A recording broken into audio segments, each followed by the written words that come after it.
Everything you are or ever will be is up to you. You are the master of your own fate, the architect of your own destiny. You are self-made, completely responsible for the quality of your life and for your results. The principle of self-development is one of the vital keys to the psychology of success. Self-development requires self-discipline, hard work, and persistence. It builds character, ability, and self-esteem. The more you work on yourself, the more you like and respect and believe in yourself.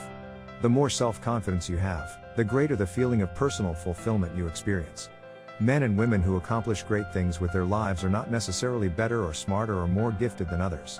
They are usually just individuals who have made the efforts necessary to develop their potentials to a greater degree than the ordinary. The wonderful thing about our free society is that you can become just about anything you really want if you are willing to pay the price in terms of hard work on yourself. There's no limit to how far you can go except for the limits you place on yourself. I once read a quote from Abraham Lincoln that had a profound effect on my life. It was written in his diary as a young man in Springfield. It said, "I will study and prepare myself, and someday my chance will come." If you study and prepare yourself, your chance will come too. You will meet people unexpectedly who will enable you to utilize your knowledge. You will get phone calls and letters in the mail. You will come across articles and advertisements that lead you to use your skills and abilities. One of the most important of the mental laws is the law of correspondence, which says, "As within, so without." Your outer circumstances in every area will correspond with your inner world. Your material and financial world will reflect the quality and quantity of preparation you have engaged in. Every effort, small or large, accumulates and grows like a snowball rolling down a hill. Every act of delayed gratification, discipline, and self-development counts for something. Every extraordinary accomplishment is preceded by thousands of hours of ordinary preparation. Just as a spring becomes a trickle becomes a brook, brooks create streams, and finally, many streams create an enormous river that flows inexorably, unstoppably, carrying everything before it to the sea. So it is with self-development. Every achievement that is recognized and applauded is preceded by countless small efforts, failures, disappointments, and setbacks that no one ever sees. You can learn whatever you need to be successful. There is more information available today can help you be more effective than ever before. The smartest and most successful men and women who ever lived have poured the best of everything they know into books, tapes, seminars, and video cassettes. Some of the most valuable information on succeeding in any field is available to you in exchange for a few dollars and some hard work. Would you like to double your income? How about increasing your income 10 times, 1,000%? Would you like that? If I can show you a simple formula that is virtually guaranteed to work, to double, triple, quadruple your income, would you try it? Most people will say yes, but only about 1 in 20, according to my experience, will actually do it. Here it is, a simple formula. But first, a simple question: do you believe it is possible for you to increase your effectiveness and improve your productivity by 2% over the next month, the next 30 days? Let me put it this way: could you do it if your life depended on it?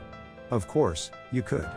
1 or 2 small changes in your daily routine, a little bit better time management, a little bit more effectiveness in your key result areas could give you a 2% improvement. Now, having done it the first month, could you do it again the second month? 2% more. How about the third month? Could you, by working steadily on yourself a little bit each day, managing your time a little better, improving your overall productivity, increase your performance and your effectiveness by 2% in the third month? Of course, you could. Almost anyone could if they cared enough to apply themselves. You get onto a learning curve. Well, 2% per month compounded translates into 26% per year, 26% per year productivity improvement through personal development, skill enhancement, and additional training is a reasonable, believable, even modest but surely attainable goal. 26% per year compounded will equal 100% improvement in 3 years, 1000% improvement in 10 years. This simple 2% formula can be the most important success formula you ever learn. Now, here's how it works. You first determine your aim. Do you really want to achieve great financial success in your work? Do you want it badly enough to pay the price in terms of preparation? Assuming the answer is yes, here's what you do. First of all, you stop or dramatically cut back on all those activities that do not contribute anything to your life. Then become an avid reader. Reading is to the mind as exercise is to the body. Reading is vital to your success. Not only does it require total concentration, but you learn things by reading that you cannot learn any other way. There is no substitute for it. In fact, if you read just 1 book per month to develop or improve yourself in some way, it will put you in the top 1% in terms of personal development. If you read 1 book per week, which you can do if you read 1 hour per day, That will translate into 52 books per year, 520 books over 10 years. If you read 520 books to improve yourself and enhance your effectiveness at work in a world where the average person reads less than one book per year, do you think it might give you the edge? A critical winning edge that makes all the difference between success and failure? You bet it would. One book per week would so change the course of your life in a positive way that you would be astonished, and it won't take 10 years. You'll begin to see significant changes in the quality of your life and your results within months, sometimes within weeks, sometimes within days. Well, you begin by getting up each morning 2 hours before your first appointment or before you have to be at work, earlier if necessary. Then, before you leave the house, rewrite your major goals and a brief description of your goals for the day, just a few lines. It takes you a couple of minutes to rewrite those goals and impress them into your mind. This exercise activates your subconscious and gives you a sense of purpose and focus for the hours ahead. Next, and this is very important, listen to educational audio cassettes during traveling time in your car, and if you use public transportation or if you're flying. The average car owner drives 12,000 to 25,000 miles per year, which is as many as 500 to 1,000 hours per year in the car.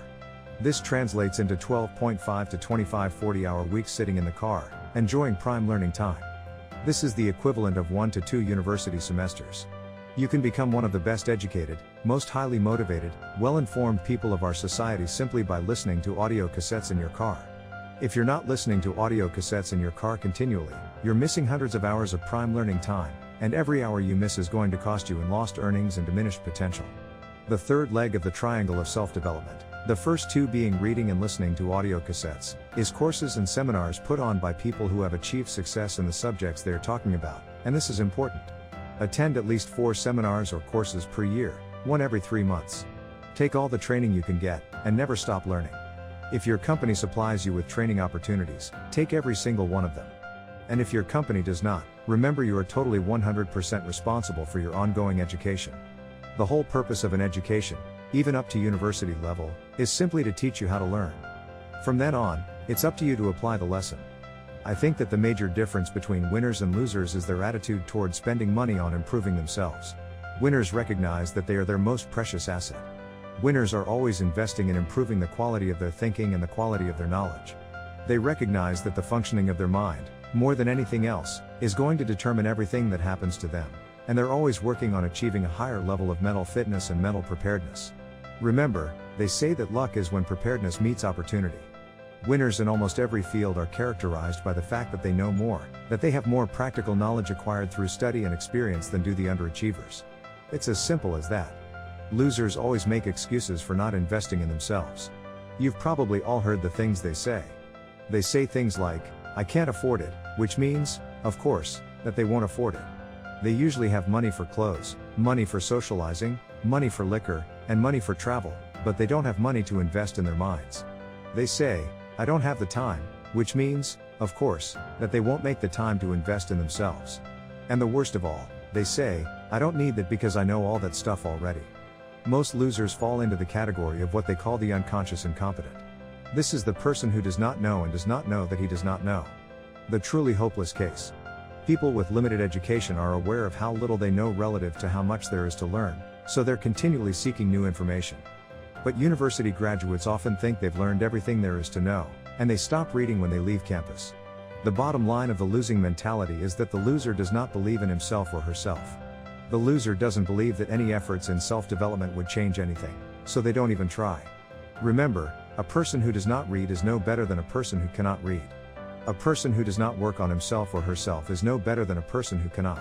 Ignorance is one of the greatest enemies of mankind, and today in our wide-open society, ignorance is self-inflicted and inexcusable. Here are 7 final thoughts on personal development. Number 1. Begin right now today to become a perpetual learning machine. Read, study, listen to tapes, take courses continually.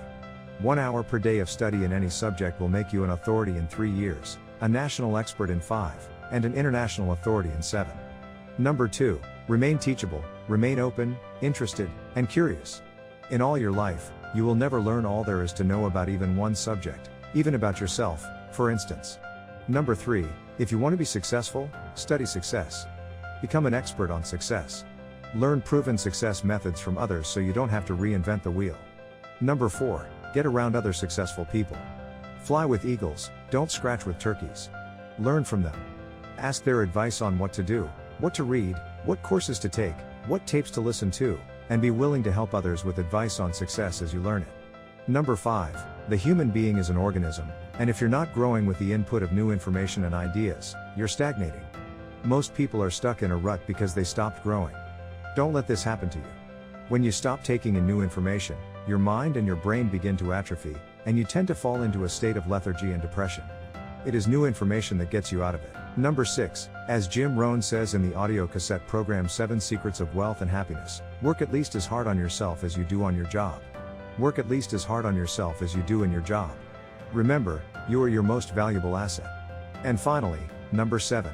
The self-respect and self-confidence that comes as a result of learning and growing toward the fulfillment of your potential is the root source of self-esteem and self-worth.